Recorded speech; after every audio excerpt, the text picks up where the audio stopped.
सोने जैसे गेहूं की लहराता हुआ फसल उगाने के लिए और बीमारी मुक्त गेहूं की फसल पाने के लिए टिल्ट का इस्तेमाल करना है, ये तो दुनिया जानती है।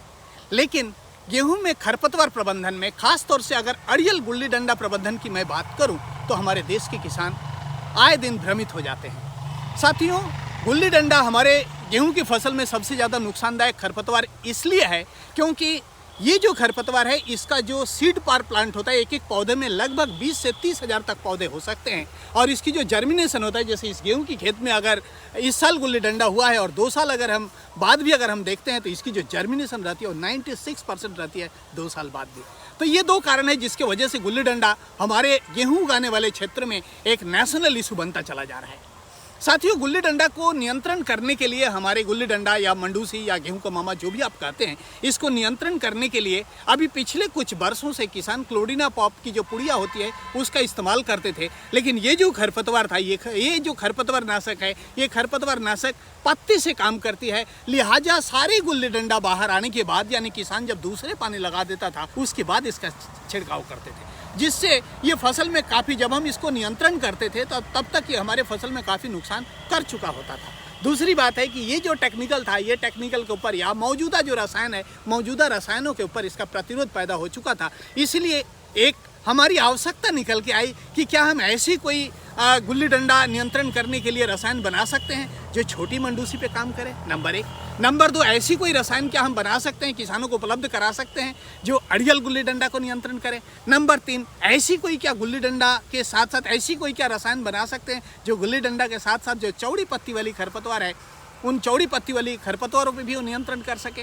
तो आवश्यकता ही आविष्कार की जननी है। इसी दिशा में क्रिस्टल क्रॉप प्रोटेक्शन लिमिटेड के R&D डिपार्टमेंट ने काम किया और खेतीबाड़ी विश्वविद्यालय से मान्यता प्राप्त एक रसायन किसानों को उपलब्ध कराया जो मार्केट में ACM-9 नाम से उपलब्ध हुआ और इसने किसानों को काफ़ी अच्छा रिजल्ट दिया। लेकिन एक बात मैं कहना चाहूँगा कि अच्छा रसायन खरीदने का मतलब ये नहीं है कि मेरे को उसका अच्छा रिजल्ट मिलेगा। उसका रिजल्ट हमें अच्छा तब मिलेगा जब सही रसायन को सही मात्रा में, सही तरीका से और सही समय पे इस्तेमाल करेंगे, तब हमें उसका जो रिजल्ट मिलना चाहिए वो रिजल्ट मेरे को देखने को मिलेगा।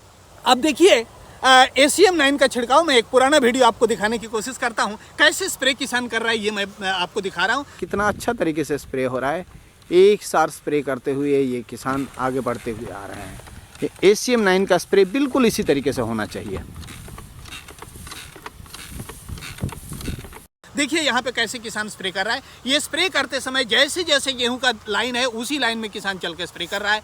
नोजल जो है ये घुटने के ऊंचाई पे है और घुटने के ऊंचाई पे चल रख के और सीधे स्प्रे करता हुआ किसान आगे बढ़ता हुआ चला जा रहा है। नोजल बाएं दाहिने ऊपर नीचे कहीं नहीं हो रहा है। यहाँ पे TKBP नोजल इस्तेमाल किया गया है। अगर इस तरीके से किसान स्प्रे करेगा तो ये जो ACM-9 है ये पत्ते से और जड़ से दोनों रास्ते से काम करती है, तो लिहाजा ये मिट्टी के सतह को भिगोता हुआ जा रहा है।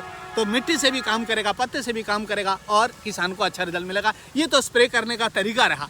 अब आइए मैं आपको इसके बारे में कुछ तकनीकी जानकारी देने की कोशिश करता हूं।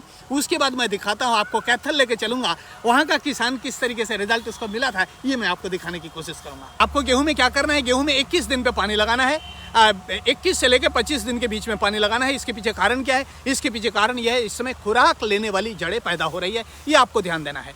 अब जैसे ही खेत में बत्तर आ गया उसी समय ACM-9 का 8 पुड़िया आएगा एक यूनिट के अंदर। 8 पुड़िया 8 टंकी पानी 1 एकड़ जमीन। छिड़काव करने का दिशा होगा जिस दिशा में हमारा गेहूं का लाइन है। आमतौर पे हम देखते हैं हवा का रफ्तार किधर है उधर देख के हम स्प्रे करते हैं, या खेत की लंबाई चौड़ाई देख के हम स्प्रे करते हैं। लेकिन मैं आप लोगों से निवेदन रखूंगा कि जिसमें हवा नहीं चल रहा है उससे में स्प्रे करना है और जैसे जैसे गेहूं का लाइन है उसी लाइन में चल के स्प्रे करना है। तो क्या होगा, सीधे हमारा जो टारगेटेड वीड है वो टारगेटेड वीड के ऊपर हमारा जो ACM-9 है वो पड़ेगा। कारण क्या है, दोनों साइड से जब हमने पानी लगा दिया तो दोनों साइड से गेहूँ जो होगा वो ढक देगा हमारे मंडूसी को। अगर उसी लाइन में चल के स्प्रे करेंगे तो सीधे खरपतवार के ऊपर वो रसायन पड़ेगा। छिड़काव करते समय एक बात का और ध्यान देना है कि कहीं ओवरलैप नहीं होना चाहिए। जो स्वाथ है वो स्वाथ एक जैसे स्वाथ लेके चलना है, कहीं ओवरलैप नहीं होना चाहिए और कहीं छूटना नहीं चाहिए। अब आइए मैं दिखाता हूं कि कैथल जिला का एक किसान है, वो किसान, ये भी एक पुरानी वीडियो है जब ये शुरू में ACM-9 आया था। तो देखिए कैथल जिला का किसान इसको इस्तेमाल किया था और उसको कितना अच्छा रिजल्ट मिला था। आइए मैं इस वीडियो में आपको दिखाता हूँ। आइए देखते हैं हमारे हरियाणा के कैथल जिला के जो किसान है वो कैसे इस समस्या से निपटते हैं। मेरे सामने इस समय कैथल के एक प्रगतिशील किसान हैं। क्या नाम है सर आपका? कृष्ण जी। अच्छा अच्छा कृष्ण जी, ये जो मंडूसी मैं देख रहा हूँ, गुल्ली डंडा जो देख रहा हूँ, इसके लिए आप क्या करते हैं हर साल? हर साल जी बहुत दिक्कत आती थी। हाँ जी, कई स्प्रे डालने पड़ते थे, कहीं खर्चा भी डबल बढ़ जाता था। अच्छा अच्छा, हाँ जी। रिजल्ट नहीं मिलता था? नहीं, रिजल्ट नहीं मिलता। अच्छा अच्छा, इस साल जो मैं आपका खेत देख रहा हूँ, मेरे को गेहूं का 2 लाइन बिल्कुल साफ नजर आ रहा है, एकदम लहराता हुआ फसल दूर तक मैं देख रहा हूँ, मेरे को दिखाई दे रहा है। सर, इस साल कौन सी दवाई लगाए हैं, थोड़ा दिखाएंगे मेरे को? ये अच्छा, ये दवाई लगाए हैं, हमारे डॉक्टर साहब भी यहाँ पे मौजूद हैं, मैं देख सकता हूँ। ACM 9 आपने लगाया है। अच्छा, इस दवाई के बारे में आपका क्या कहना है? बहुत बढ़िया रिजल्ट मिला जी। अच्छा अच्छा, इतना अच्छा रिजल्ट आज तक आपने किसी दवाई में देखा क्या? हाँ जी, नहीं मिला जी। अच्छा, क्या और किसानों को भी राय देंगे इसी दवाई को लगाने का? हाँ जी, जरूर देवांगे। अच्छा, और भी ले आवांगे। अच्छा, और भी ले आएंगे बाकी खेत के लिए। अच्छा, थोड़ा सा मेरे को दिखाएंगे कैसा रिजल्ट आया है? हाँ जी, हाँ जी, थोड़ा सा दिखाएंगे। ये मेरे को 2 लाइन के बीच में देखिए साफ नजर आ रहा है, मंडूसी मरी हुई है।